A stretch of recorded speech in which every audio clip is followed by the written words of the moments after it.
के भारी विरोध प्रदर्शन और भारत सरकार के दबाव और बांग्लादेश की नई सरकार को पीएम मोदी की दी हुई धमकी के बाद आखिरकार बांग्लादेश की नई अंतरिम सरकार झुक गई है। मंदिरों पर तोड़फोड़ पर माफी भी मांगी है। लेकिन इसी बीच इस पूरे मामले में गृह मंत्री अमित शाह ने बांग्लादेश की नई अंतरिम सरकार को क्या एक्शन लेने को कहा है और बांग्लादेश के धार्मिक मामलों के मंत्री ने भी कुछ ऐलान किया है। साथ ही हिंदुओं को लेकर प्रधानमंत्री मोहम्मद यूनुस का भी अब अगला कदम क्या होगा, इन्हीं सब सवालों पर आज की स्पेशल स्टोरी में हम करेंगे आपके साथ बात। चलिए शुरू करते हैं।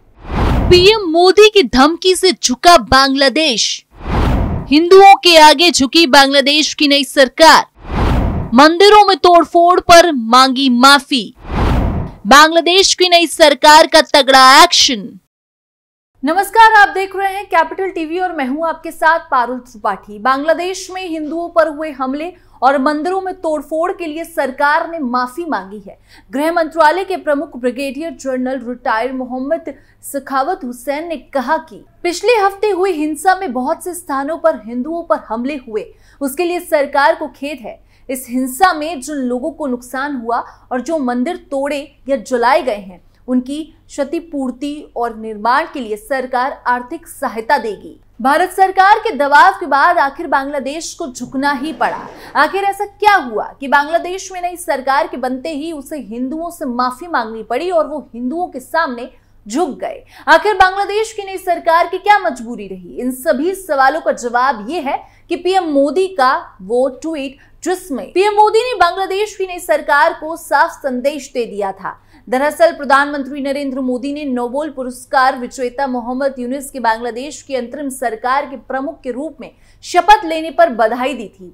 पीएम मोदी ने बांग्लादेश में जल्द से जल्द सामान्य स्थिति बहाल होने की उम्मीद जताई थी। उन्होंने कहा था कि भारत हमारे दोनों देशों की जनता की साझा आकांक्षाओं को पूरा करने के लिए बांग्लादेश के साथ काम करने के लिए प्रतिबद्ध है। पीएम मोदी ने कहा था कि हम बांग्लादेश में जल्द ही सामान्य स्थिति बहाल होने, हिंदुओं और अन्य सभी अल्पसंख्यक समुदायों की सुरक्षा सुनिश्चित किए जाने की उम्मीद करते हैं। पीएम मोदी ने बांग्लादेश की नई सरकार को साफ साफ चेतावनी दे दी थी कि हिंदुओं पर हो रही हिंसा पर नई सरकार एक्शन ले और इन सभी अराजकताओं को रोके।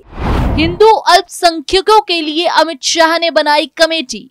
केंद्र गृह मंत्री अमित शाह के निर्देश पर एक कमेटी का गठन किया गया है। ये कमेटी बांग्लादेश मध्य हिंदुओं समेत अन्य अल्पसंख्यकों पर हो रहे अत्याचार और मौजूदा हालात का जायजा लेगी। इसके साथ ही गृह मंत्री अमित शाह बांग्लादेश सरकार के साथ बातचीत करके वहां के अल्पसंख्यकों की सुरक्षा और उनकी संपत्ति का संरक्षण सुनिश्चित कराएंगे। इस दौरान केंद्रीय गृह मंत्रालय बांग्लादेश में रह रहे भारतीय हिंदू समुदाय और अन्य अल्पसंख्यकों की सुरक्षा के लिए वहां की अंतरिम सरकार से 1-to-1 बातचीत कर रही है। साथ ही गृह मंत्रालय की ये कमेटी भारत बांग्लादेश के बॉर्डर पर हालात की भी नजर बनाए रखेगी। इसी के साथ गृह मंत्री अमित शाह ने मंगलवार यानी कि 6 अगस्त को संसद भवन में विदेश मंत्री एस जयशंकर और सुरक्षा सलाहकार अजीत डोभाल के साथ उच्च स्तरीय बैठक भी की थी। इतना ही नहीं, पीएम मोदी के साथ भारत सरकार पूरी तरह से मान लो बांग्लादेश पर चढ़ गई थी। गृह मंत्री अमित शाह ने सोशल मीडिया प्लेटफॉर्म एक्स पर पोस्ट करते हुए लिखा था कि बांग्लादेश में जारी हालात के मद्देनजर मोदी सरकार ने भारत बांग्लादेश सीमा पर मौजूदा हालात पर नजर रखने के लिए एक समिति गठित की है।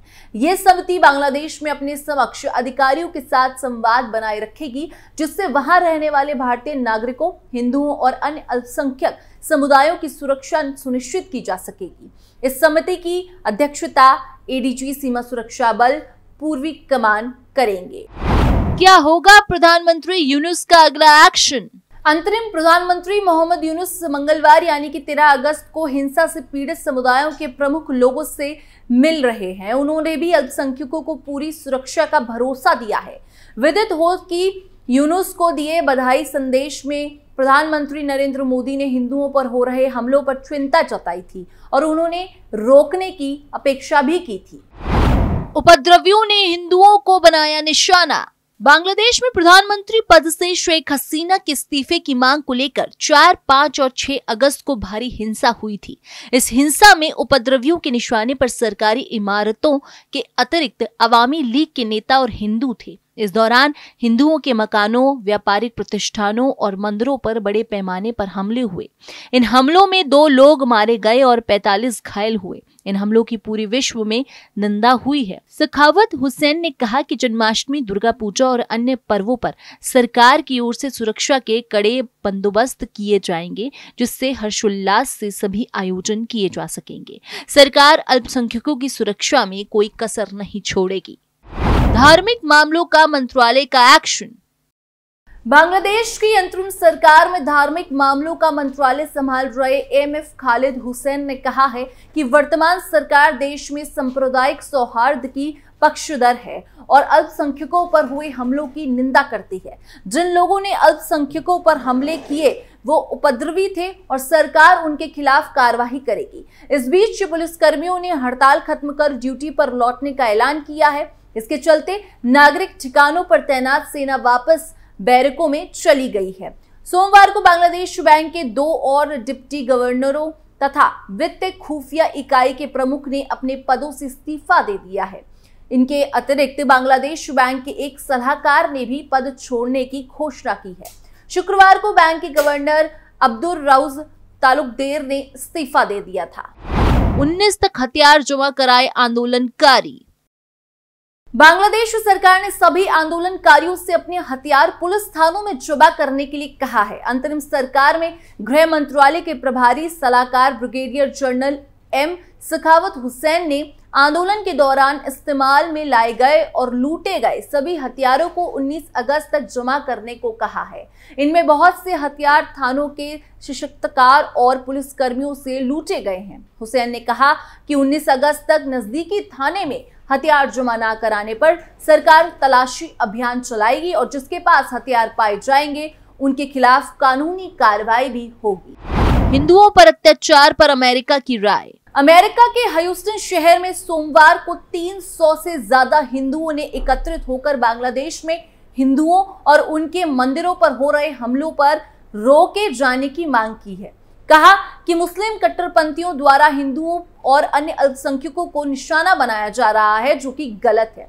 बांग्लादेश की सरकार उनकी सुरक्षा की प्रभावी व्यवस्था करे। भारतीय और बांग्लादेशी मूल के इन हिंदुओं ने बाइडेन प्रशासन से भी मांग की कि वो बांग्लादेश पर अपने प्रभाव का इस्तेमाल कर हिंदू अल्पसंख्यकों की सुरक्षा सुनिश्चित कराए। अमेरिका में इससे पहले व्हाइट हाउस के बाहर, वॉशिंगटन में और संयुक्त राष्ट्र मुख्यालय के बाहर न्यूयॉर्क में भी हिंदुओं पर हमलों के लिए विरोध में प्रदर्शन हो चुके हैं। बांग्लादेश में हिंसा की पूरी कहानी।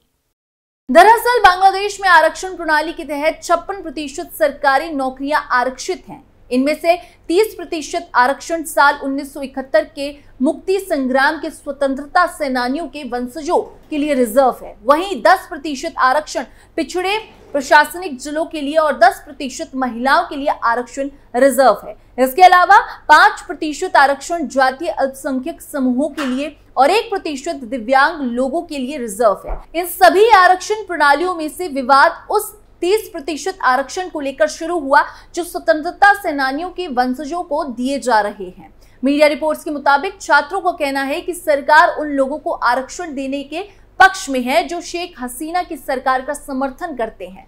छात्रों का आरोप है कि मेरिट के आधार पर सरकारी नौकरियां नहीं दी जा रही हैं। बांग्लादेश में सरकारी नौकरियों में आरक्षण में अनियमितताओं के खिलाफ छात्रों का विरोध प्रदर्शन हिंसक उठा था।